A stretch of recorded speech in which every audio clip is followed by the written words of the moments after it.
Super Collector Clark. He had this question: how do you know you have enough sound effects for a film? And I found this thing on Facebook. I don't know where this video is from, but I'm going to put it up on screen here.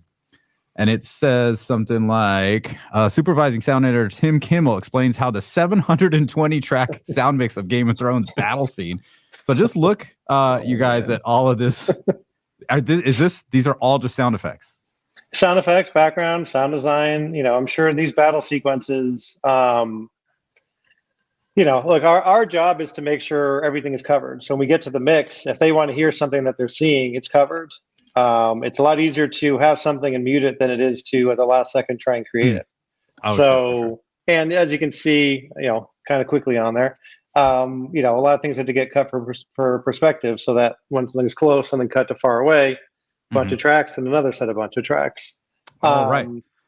I actually had that question. That was one of the things, because I know they changed they change camera angles so much. So like if you have like a lot of action going on the screen, let's say the POV is like you're above their like right shoulder, and yet there's all this commotion going on up in front of them, and then it switches to their face. Do you guys have to like flip the audio around, like to give that perspective? Or you don't want it to be too bumpy, so it's a lot of times things are cut for perspective in case we want to play it that way.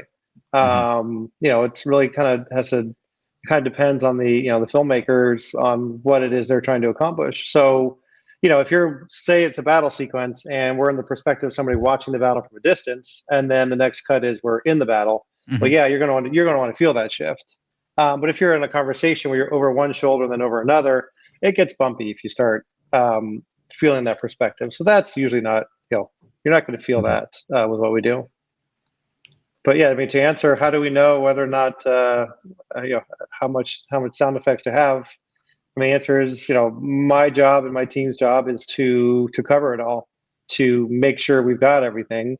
And then, it's Mark and his, effects mixer's job to kind of blend it. We'll try and put it into a rough place for them, but, for them to blend it and figure out, okay, I know you've got all these sounds of this part of the battle, but if we put all that in there, it's a mess. So let's pull back these and let's focus on this one specific person we're looking at. Pull all the background stuff way back and focus on it. But we've got all that stuff there, because what if you never know, the filmmakers did they just come in and say they change their mind, like half the episode's over, like finished, and you're like, we want to fix this part.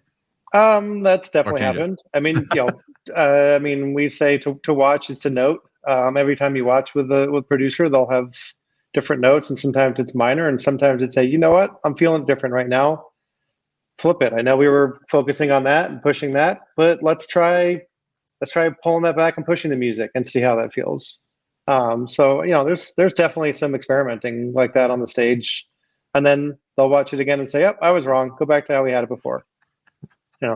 And Mark knows which showrunner I might be talking about on some of that, but seems like the approach is to be very over prepared, though, like have everything that they could possibly need, so that like just come way over prepared, And I mean, Mark, when you like, as far as like it's like thinking about 700 tracks as like a mix engineer is like an absolute nightmare, so like how much of that stuff when it gets to you, Mark, is like, how much of that is bust down, grouped together, so it's in smaller chunks that you can work with everything, or is everything still at that individual?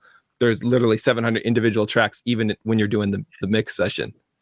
Well, it's done a little differently between sound effects and what I get. Everything that I deal with is always all split out. So I think on a show like Sympathizer, we had Tim? I think like 30, maybe 32 tracks just of production sound dialogue. And, we were talking about perspectives, Jenna. It's still, if they shoot it a certain way and it goes back and forth, I'm going to have them on separate tracks because it was shot at different times of day. The mic is going to be in a different place. So I have to be able, every angle, I need to be able to maybe equalize a little differently. One might have a little more reverb on it.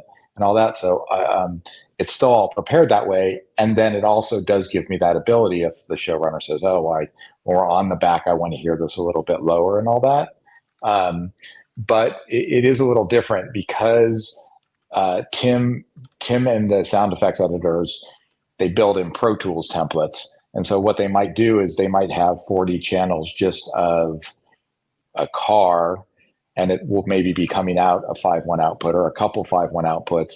And that way the effects mixer can go in and actually still deal with those individual elements.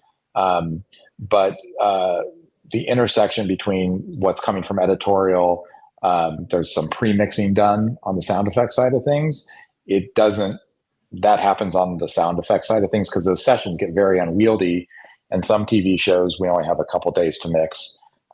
So there's no hard, fast answer, but in terms of dialogue, days to mix. Couple of days. Is there a lot going on in this show? Is it a 1 hour, a 30-minute episode? What? Well, they're different. So I've mixed a couple episodes of SWAT, and we had 2 days, right? We'd mix for a day and a half, and then they'd come in and do playback. And those shows have gone on for a long time. Everything's fairly well established. Mm-hmm. There's not a lot of new stuff. It doesn't reinvent the wheel every show.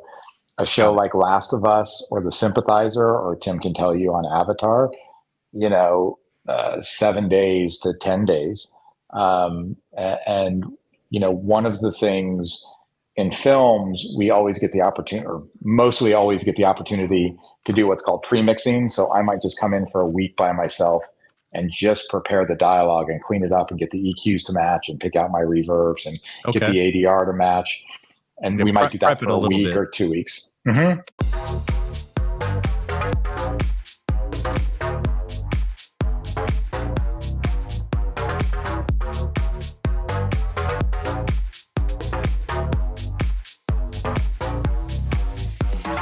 Beep.